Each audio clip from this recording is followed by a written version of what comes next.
this video, I'm going to install a RFL blow-off valve on my N54 engine. So I'm going to show you some details about making it work properly, as well as the installation. Here's a couple blow-off valves I have. I had two of these on my car originally. These are forged blow-off valves. These have a very lightweight spring in there, so these will open at 18 pounds even though my boost pressure is set at 22. This one is so tight I can't get it to blow off, so the spring really needs to be changing this. This is a knockoff Greddy RZ blow-off valve. I machined this flange to fit the current hose that's on the car, so this is designed to fit on a hose that's already on the car.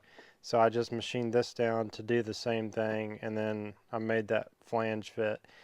This one, I machined a piece that will fit directly in here that will still work with my hose, so I didn't have to take these cylinders and weld them to my pipe because I wanted to be able to change them out if I want to. This is a blow-off valve that you can get on eBay. I paid like less than $30 for it. I'm actually pretty impressed with the design of it. It has an O-ring on the piston, and it's got an O-ring up here in the top as well, so it should seal properly. This piece is aluminum, and this is a mild steel one. This piece worked properly as far as fitting inside of this blow-off valve. This one doesn't even fit in there, which is kind of crazy because they made that one right, but not that one. There's a couple washers in this kit as well. The reason for those is to tighten up the spring pressure, but I noticed that the spring is so tight in this blow-off valve, it hardly goes off. So I'm going to take the spring, heat it up, and compress it down to reduce the spring pressure. And then if I need to increase the pressure, I'll add these washers that were included to increase the pressure so that it will blow off later. With the spring being so tight in this, it blew off like one time. It wasn't very loud and it's hardly noticeable. So it can damage the turbo because it's not blowing off like it's supposed to. I'm going to take this apart and we're going to measure that spring and then bend it down about an inch and then test it. Got about 5 3/8 of an inch.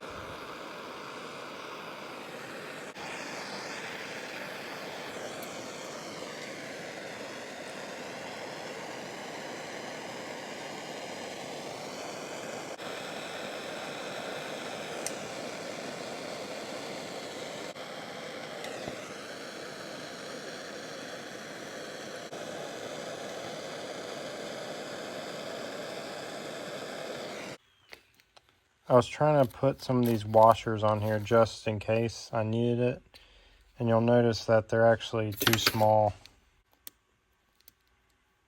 I don't think that's going to work.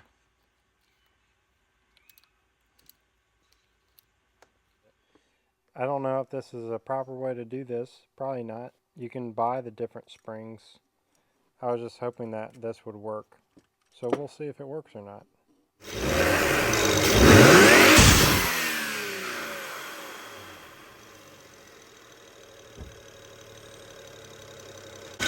You see that O-ring just came off there.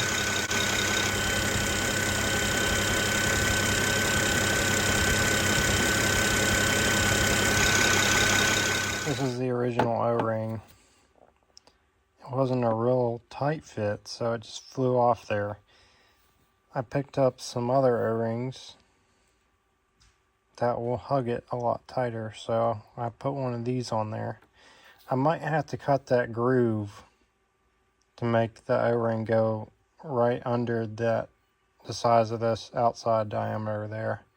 I'm going to check it out as it is, and if I have to cut the groove, it's no problem. I can just turn it down. This O-ring fits really well.